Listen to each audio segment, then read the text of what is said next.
नमस्कार। सूर्य देवता को लेकर के एक यूनिक एनालिसिस करेंगे आज के इस वीडियो में।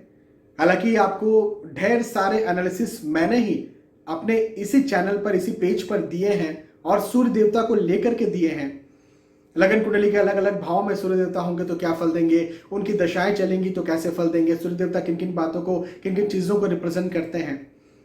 लेकिन आज मैं आपको बताता हूं कि सूर्य देवता स्वास्थ्य को भी रिप्रेजेंट करते हैं और इस बारे में मुझे लगता है कि ना मैंने अभी तक बात की थी ना कहीं और बात की गई है। इसी बात पर आज हम एनालिसिस करेंगे। देखिए, मैं यदि सबसे ज्यादा महत्वपूर्ण किसी चीज को मानता हूं तो पहले नंबर पर है स्वास्थ्य। भाई स्वास्थ्य यदि आपका अच्छा, देखो स्वास्थ्य का मतलब मानसिक स्वास्थ्य भी होगा, शारीरिक स्वास्थ्य भी होगा। यदि स्वास्थ्य कहीं आपका अच्छा है तो परिवार भी खुशहाल होगा। स्वास्थ्य यदि कहीं अच्छा है तो आपका कैरियर भी अच्छा होगा, क्योंकि भाई यदि आपका स्वास्थ्य ही खराब है, मेंटल हेल्थ ही खराब है या फिजिकल हेल्थ ही खराब है, क्या काम कर पाएंगे। या मेंटल हेल्थ खराब है, फिजिकल हेल्थ खराब है, क्रोध, गुस्सा, चीड़, या फिर कहीं ना कहीं परिवार वाले आपके लिए परेशान है या आप किसी और के लिए परेशान है। तो पहले सबसे महत्वपूर्ण जो चीज है हमारे लिए वो है स्वास्थ्य। और चूंकि सूर्य देवता स्वास्थ्य को रिप्रेजेंट करते हैं तो कैसे रिप्रेजेंट करते हैं पहले मैं आपको यह बताता हूं। देखिए, आप हम सभी इस बात को जानते हैं, पहले मैंने भी यह बात बताई है कि सूर्य देवता रिप्रेजेंट करते हैं हड्डी और मांसपेशियों को। अब हड्डी और मांसपेशी क्या है? हड्डी और मांसपेशी पूरी बॉडी को, पूरे शरीर को जो है वो इकट्ठा करके रखे हुए हैं। हमारे शरीर में कितने बॉडी सिस्टम है? विभिन्न बॉडी सिस्टम है। Nervous system, respiratory system, cardiovascular system, digestive system, urinary system, reproductive system और भी। लेकिन इन सारे सिस्टम्स को इकट्ठा किसने किया हुआ है, बांध कर किसने रखा हुआ है? वो है स्ट्रक्चरल सिस्टम, यानी हमारी हड्डी और मांसपेशियों में। यदि हड्डी और मांसपेशी नहीं है तो नर्वस सिस्टम कहीं और जा रहा है, डाइजेस्टिव सिस्टम कहीं और निकल करके फेंक रहा है, यूरिनरी सिस्टम कहीं और जा रहा है, कार्डियोवास्कुलर सिस्टम कहीं और जा रहा है। तो पूरे शरीर को बांधने का काम किसने किया? स्ट्रक्चरल सिस्टम ने, जो हड्डी और मांसपेशियों के द्वारा बनता है, और इसे ही रिप्रेजेंट करते हैं सूर्य देवता। तो हड्डी मांसपेशियों की समस्या को तो रिप्रेजेंट करते हैं, हड्डी मांसपेशी की बीमारियों को तो रिप्रेजेंट करते हैं, लेकिन दूसरे सिस्टम्स को सुचारू रूप से चलने के लिए भी रिप्रेजेंट, जो स्ट्रक्चरल सिस्टम करता है उसे भी रिप्रेजेंट करते हैं सूर्य देवता। हमारे लिए सबसे ज्यादा महत्वपूर्ण क्या है? देखिए, कोई मान लीजिए हम हमें छोड़ते हैं, कोई गाड़ी है। अभी गाड़ी जो है बहुत अच्छी तरह से बनी हुई है, सारे इंजन उसमें लगे हुए हैं, सब कुछ, हेडलाइट्स बहुत अच्छे हैं, उसके इंजन की पावर भी बहुत अच्छी है।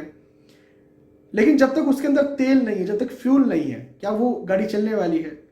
बिल्कुल भी नहीं। हमारा तेल क्या है? हमारा फ्यूल क्या है? हमारा फ्यूल है भोजन। बिल्कुल, हम ऑक्सीजन भी लेते हैं, वो भी बहुत जरूरी है, लेकिन फ्यूल जो है वो भोजन है, जिसके द्वारा जो है वो सारे पूरे शरीर में मल्टीविटामिन्स या फिर मिनरल्स या फिर फैट या फिर कार्बोहाइड्रेट वगैरह वगैरह जाता है। हम जो आयुर्वेद शास्त्र है उसमें कहा जाता है हमारे जो पेट है उसमें जठराग्नि होती है। तो जो उधर अग्नि है, अग्नि को कौन रिप्रेजेंट करते हैं? तो अग्नि के कारक देवता है सूर्य देवता। तो जठराग्नि जो है, जो हमारे भोजन को पचाती है। पचाने का मतलब क्या? पचाने का मतलब भोजन में जो भी अलग अलग तरह के मिनरल्स है, विटामिन है, कार्बोहाइड्रेट है, फैट है, वसा है, उन सबको डिस्ट्रीब्यूट करना। हाँ, पचाना मतलब ऑब्वियसली लार्ज इंटेस्टाइन, पहले स्मॉल इंटेस्टाइन में फिर लार्ज इंटेस्टाइन में भेजना, तो डिस्ट्रीब्यूशन होता है ना।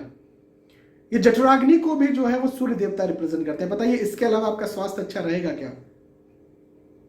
ना स्ट्रक्चरल सिस्टम के बिना स्वास्थ्य अच्छा रहेगा, ना ही आपकी जठराग्नि के बिना स्वास्थ्य अच्छा रहेगा। सूर्य देवता जो है वो हमें अन्न देते हैं, हम इस बात को भी जानते हैं। भाई प्रैक्टिकली बात सोचते हैं, सूर्य देवता के बिना क्या अन्न पैदा हो सकता है खेतों में? जब सूर्य देवता जो है वो अन्न ही नहीं पैदा कर, सूर्य देवता नहीं होंगे तो अन्न ही पैदा नहीं होगा, तो हम खाएंगे क्या? हम जब खाएंगे ही नहीं तो हमारा स्वास्थ्य अच्छा कैसे रह पाएगा? कमजोर होंगे ना हम। सूर्य देवता जो है वो ज्योति को रिप्रेजेंट करते हैं। भाई प्रकाश, प्रकाश को रिप्रेजेंट करते हैं।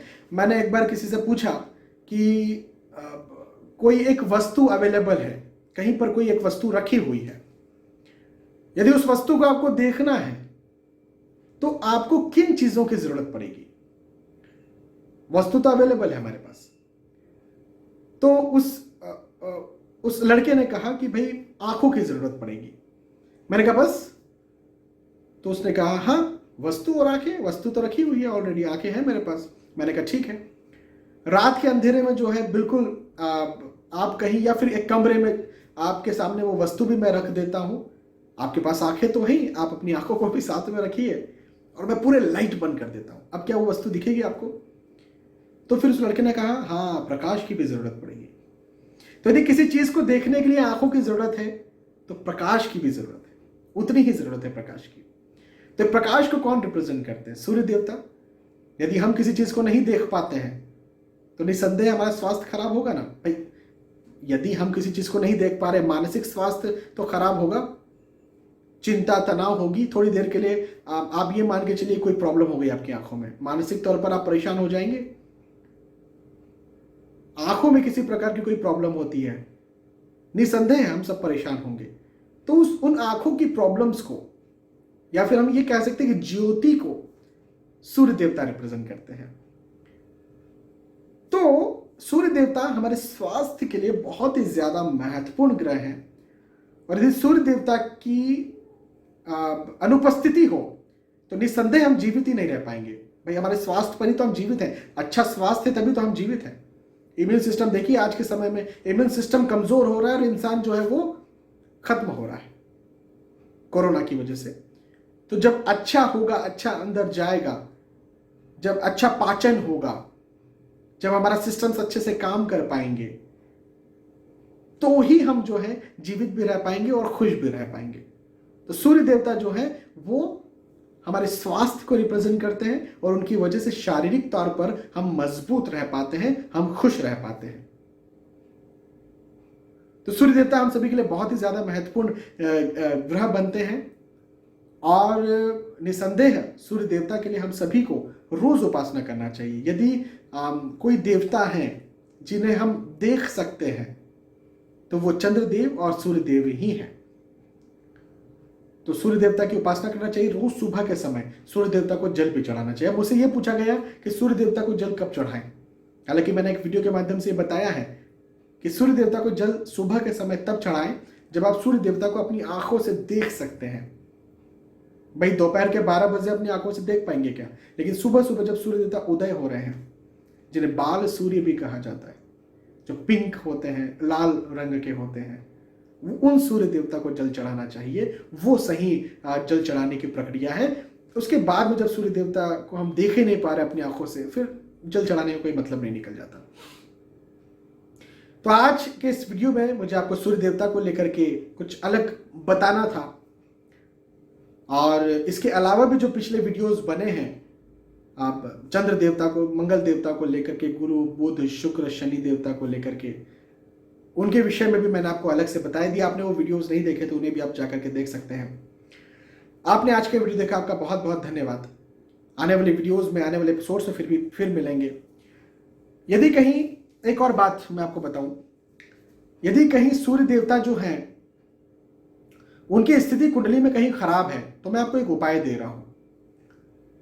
आप जो है वो VS एस्ट्रोलॉजी यूट्यूब चैनल, यदि आप इस वीडियो को फेसबुक या इंस्टाग्राम पर कहीं बाहर देख रहे हैं तो VS एस्ट्रोलॉजी यूट्यूब चैनल, और यदि आप इस वीडियो को यूट्यूब पर ही देख रहे हैं तो इसी यूट्यूब चैनल की प्लेलिस्ट सभी ग्रहों के सटीक उपाय, उस पर जाएं और वहां पर आपको सूर्य देवता को लेकर के एक वीडियो मिलेगा। 9 वीडियोस मिलेंगे, उसमें से सूर्य देवता का एक वीडियो जो रहेगा उसे जाकर के आप देख लीजिएगा। उस वीडियो में आपको बताया गया है कि यदि कहीं खराब सूर्य है आपकी कुंडली में तो उन्हें कैसे ठीक किया जाए। तो यदि आपको लगता है कि सूर्य देवता की स्थिति कहीं लगन कुंडली में खराब है तो उस वीडियो के माध्यम से आप उस स्थितियों को ठीक कीजिएगा। लग्नेश का दान नहीं किया जाता, इस बात का जरूर आप ध्यान रखिएगा। और कहीं सूर्य देवता की स्थिति आपकी कुंडली में अच्छी है तो बहुत बहुत बधाई आपको। चलिए, आपने आज के वीडियो देखा। आने वाले वीडियोस में, आने वाले एपिसोड्स में फिर मिलते हैं। तब तक के लिए आज के इस वीडियो में आपसे विदा चाहता हूं। नमस्कार।